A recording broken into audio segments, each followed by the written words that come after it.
to the next paper. So the next presentation will be a virtual one.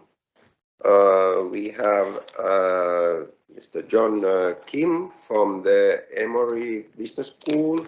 He's a full-time faculty member there and is teaching strategy and consultancy there. So the title of the paper is Designing Agile Banking Supervision. So John, I hope you are online. You will have 15 minutes for the presentation. Thank you.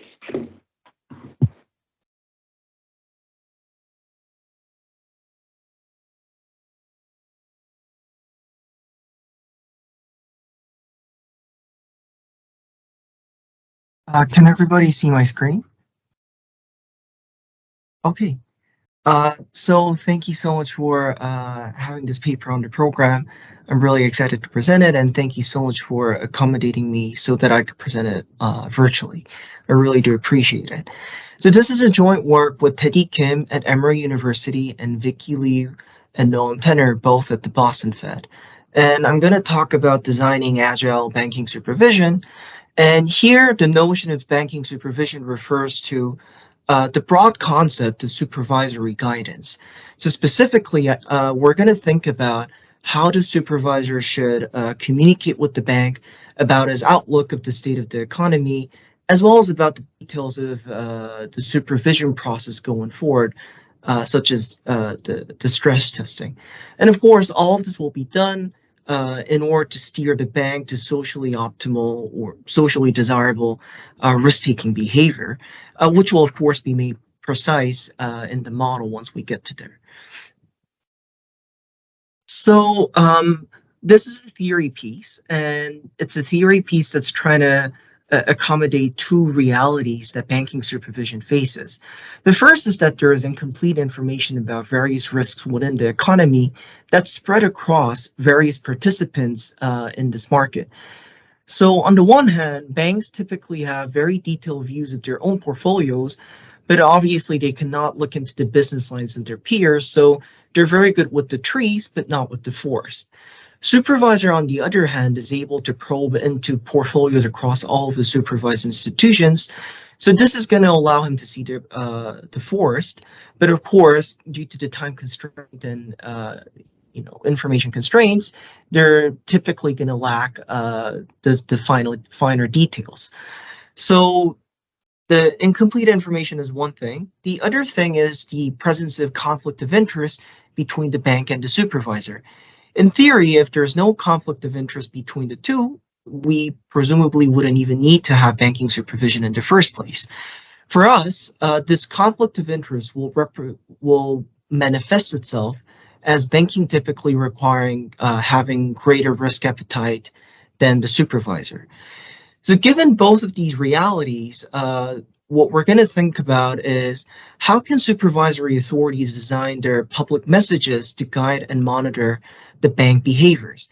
And the implicit assumption underlying our analysis is the fact that typically the general framework of supervisory process would be rigid given the legal setup. But when it comes to the communication that the supervisor could provide the bank, this is something that is easier and more agile to change as the informational dynamics tend to be updated in this market. So ultimately, as you might guess, we're going to model banking supervision as a game of strategic communication, and we're going to solve for the supervisor's optimal communication strategy. This is going to give a sense of what the optimal communication strategy looks like and what are the limits of this supervision communication that could happen. And I think the main result, in the interest of time, that I want the audience to take away is we're going to look at how much informational advantage bank has relative to the supervisor. And this is going to be given by parameter gamma in our model. And increase in information of the bank is going to have two effects in this model. The first is what we refer to as the information effect. This means that whenever the supervisor is able to induce the bank to reveal its information, supervisor can use his information together with the bank information to make a better, more informed supervisory decision and increase welfare. On the other hand, when gamma increases in the model, there's another effect that we refer to as control dilution. What basically happens is when the bank has more information, the supervisor has a tendency to just let the bank do whatever it wants because the supervisor knows that the bank is likely to know what it's doing. And this ultimately manifests itself in the model as supervisor not having credible threat to the bank that he will disapprove of its high risk taking. And this is gonna create incentive for the bank to basically strategically play with the supervisor by by doing a lot of high risk taking and telling the supervisor that I know what I'm doing. And ultimately, what's going to happen in the model is supervisor is going to be forced to inducing the bank to reveal or act on its information less frequently. So what's going to happen in the model is when the bank becomes more informed, there's a wealth of information in the hands of the bank, but the supervisor cannot make the bank reveal this information. So there's actually a loss of welfare because there's less information that's going around in the market. So I think the main takeaway for us is that the welfare effect of increased information in the hands of the banking sector is non-monotonic. And one of the more obvious or straightforward implication of our analysis is that the bank's cost in case of supervisory disapproval should be set very high. Because what's going to happen is the bank in our model is going to care not only about how likely the supervisor is going to disapprove of its high risk taking, but also how costly this disapproval would be. So if we ensure that the supervisor's disapproval leads to significant cost to the bank, you can preemptively ensure that the bank is not going to try to game the system. So this is going. I just want to get the timing of the games right out there. What's going to happen in the model is the supervisor publicly commits to his communication strategy. I'm going to explain this in great detail in about 3 slides.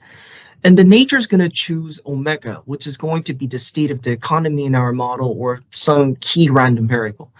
And the bank's going to observe some signal about this state, and the regulator is going to observe something about the state. So that's the incomplete information.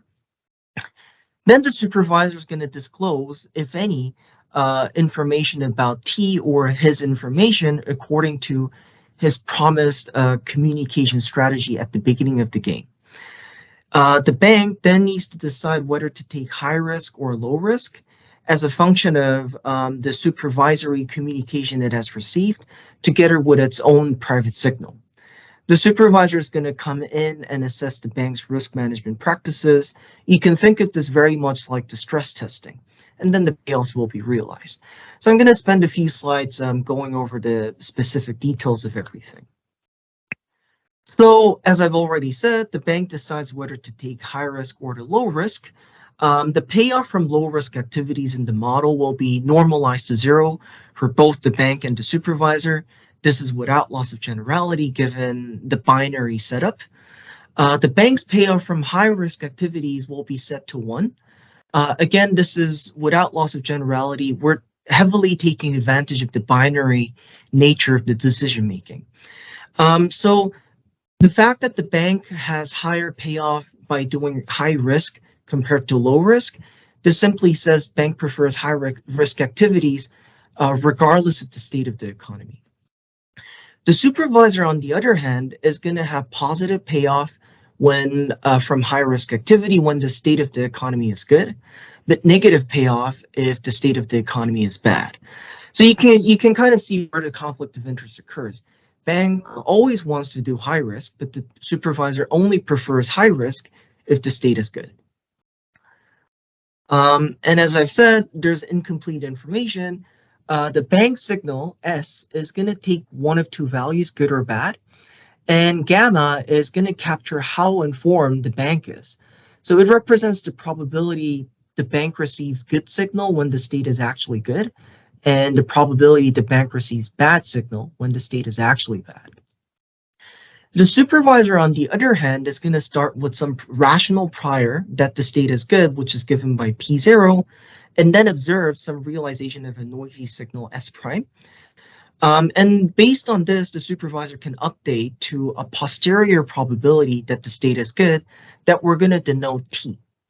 In fact, you can just think of T as the signal itself, right? Because as long as there's one-to-one mapping between S prime and the actual and the resulting posterior probability T, you can just think of T as the signal itself. So we're going to not really talk about S prime and just focus on the realized or the resulting posterior probability that the supervisor operates with, and refer to this as the supervisor's type T. So after the bank decides on its risk level, the stress testing occurs. So supervisor comes in, observes the bank's risk level, and he decides whether or not to approve of its activities. If the supervisor approves, the bank gets to keep the risk level intact as it chose. If the supervisor disapproves, the bank is forced to readjust its risk level to low. In this case, the bank, we're going to assume, is going to incur some cost C here. And the intuition for this is, given that the bank needs to make sudden adjustment to its portfolio, the bank presumably might be forced to sell its high-risk assets at some kind of fire sale prices, and this is going to be reflected in this cost. Alternative way you can think about this is the bank's cost of reputation loss from failing the supervisory stress test. An implicit assumption here is that the supervisor never disapproves of a low-risk bank, so the supervisor cannot force the low-risk bank to all of a sudden become high-risk bank. And this is kind of the meat of the paper, which happens before the bank decides on its risk level. The supervisor has the option of disclosing some information about his type T or his posterior belief about the state of the economy. You can think of T basically as the supervisor's private outlook about the state of the economy. And the supervisor's communication strategy will be modeled following the recent literature on information design. This means there's a finite set of messages that the supervisor could potentially send, and there's going to be some function pi that's going to tell us the specific message that the supervisor of type T is going to commit to sending out of this finite set of messages.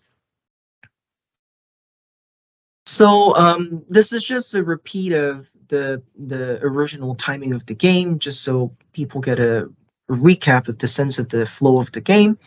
And now we're going to focus on what the supervisor ideally wants to happen in this model, because that's going to be instructive for us in terms of figuring out what the supervisor can achieve in this model. So if the supervisor is sufficiently optimistic that the state is good, then the supervisor wants the bank to take high risk regardless of its signal. If the supervisor is sufficiently pessimistic, he would disapprove of the bank's choice of high risk regardless of its signal.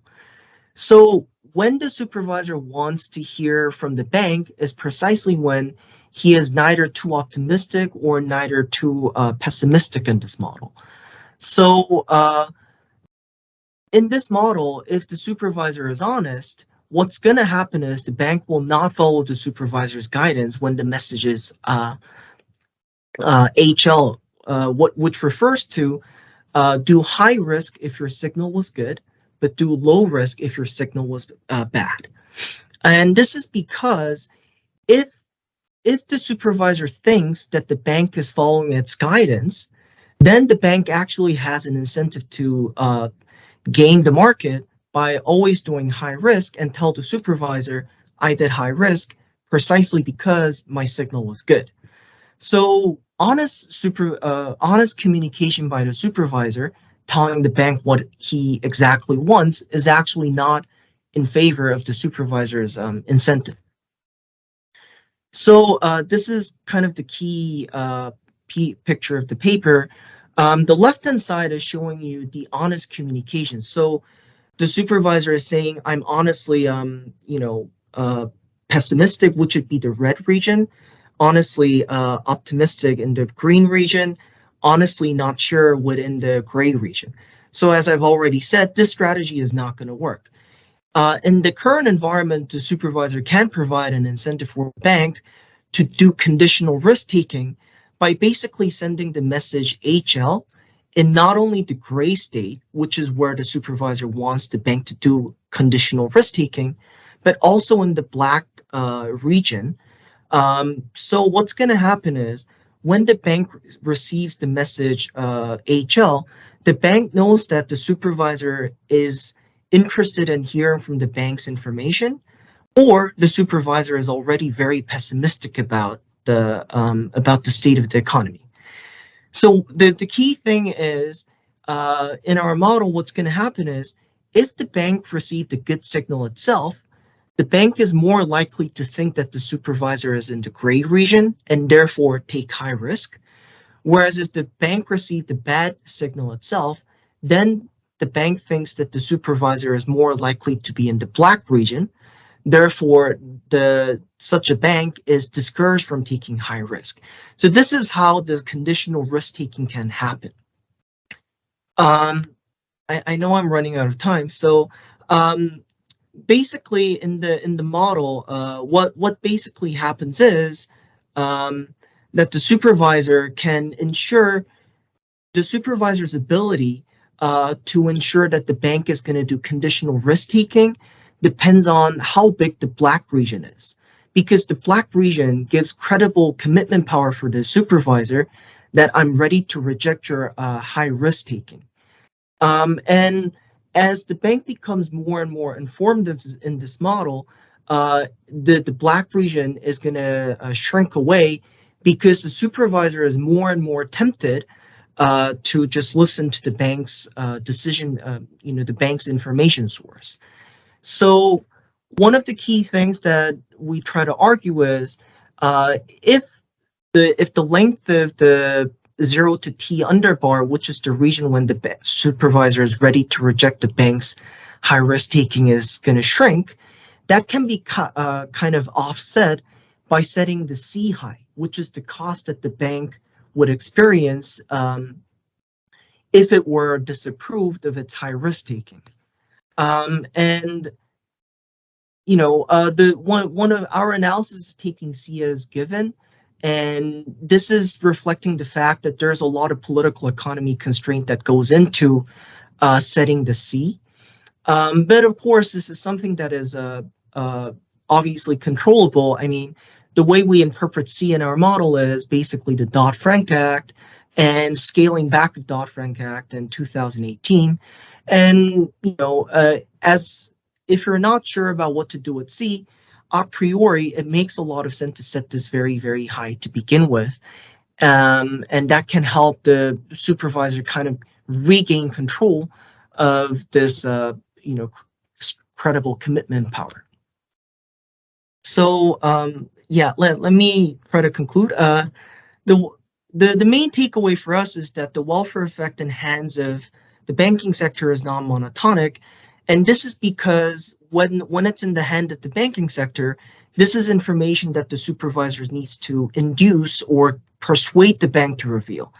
And as a general rule, it is optimal to err on the side of giving the supervisor too much power in case he finds that the bank does not meet supervisory expectation, because giving too much power, the supervisor can always scale back. So thank you so much, and I look forward to the discussion. Excellent. Thank you very much, John, and also keeping nicely with the time. So the discussion is Cyril, please.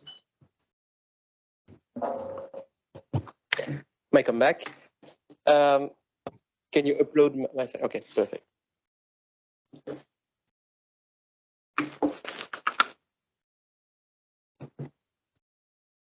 Great. Again, many thanks for giving me the opportunity to discuss this interesting paper. I was glad to review it. So I will briefly summarize the issue and the main finding of the paper, and will present you my three main comments on the paper. So the very research question of the paper is about the optimal disclosure strategy for the supervisor when both the supervisor and the bank have imperfect information about the state of the economy. And there are two important contributions. First, a robust modeling of the two-sided information uncertainty under a principal agent problem where both sides have imperfect private information but face at the same time a conflict of interest. And the second contribution is to give the supervisor a guidance on how he should allow or not a bank to take aggressive risk-taking depending on the signal he receives about the state of the economy. The main findings, they are threefold. So first, there is no single optimal disclosure strategy that the supervisor can follow in all situations, because this optimal strategy will depend on two factors: the signal informativeness and the rejection cost incurred by the bank if it doesn't fulfill the supervisory ruling. And an interesting finding that the full disclosure can yield lower payoff to the supervisor.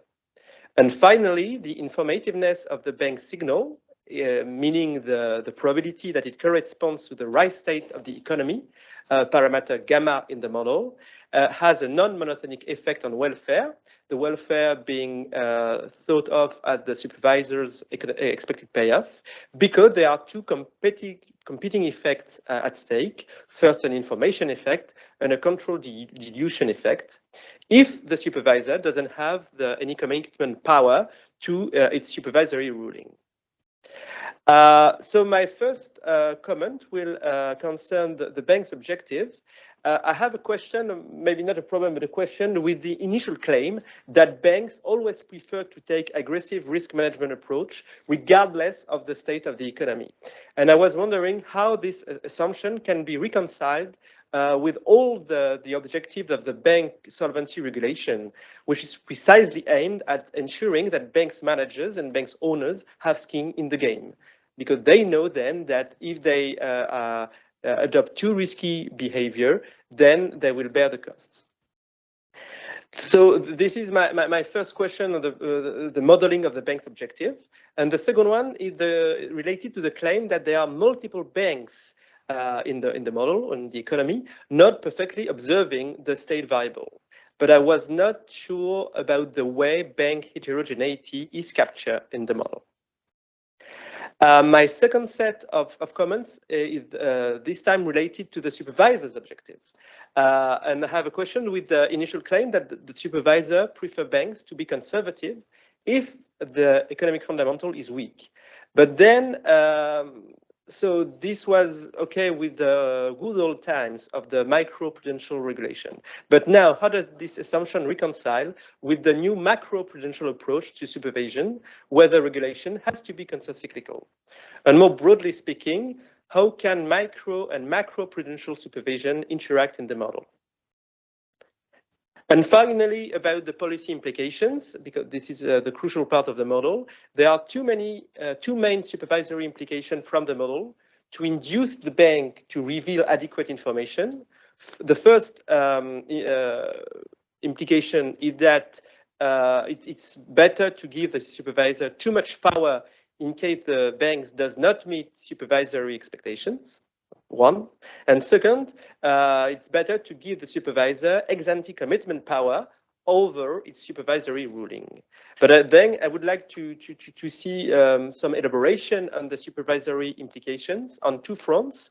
First, what about the risks of leakage of risk-taking into the unregulated sphere if the supervisor is being too tough, too conservative on the bank, which is regulated, and what should be the consequences for a bank of failing a stress test, and more broadly, how a stress test should be designed to meet the concerns of the authors.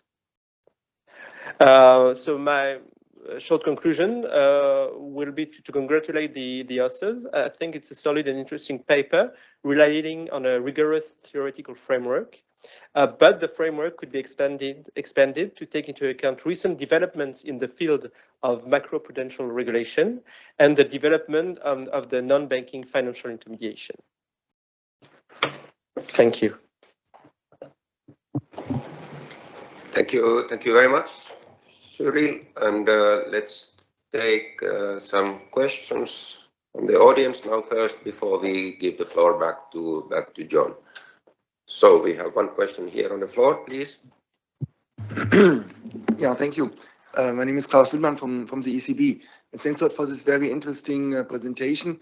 I have one question on an assumption. Also, the referee, the commenter, alluded to it, that the supervisor is always conservative.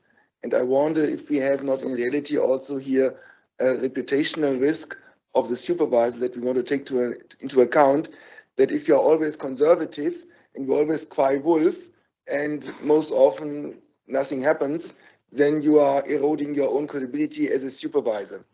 So if this is something that you could also include in your model maybe. Thank you.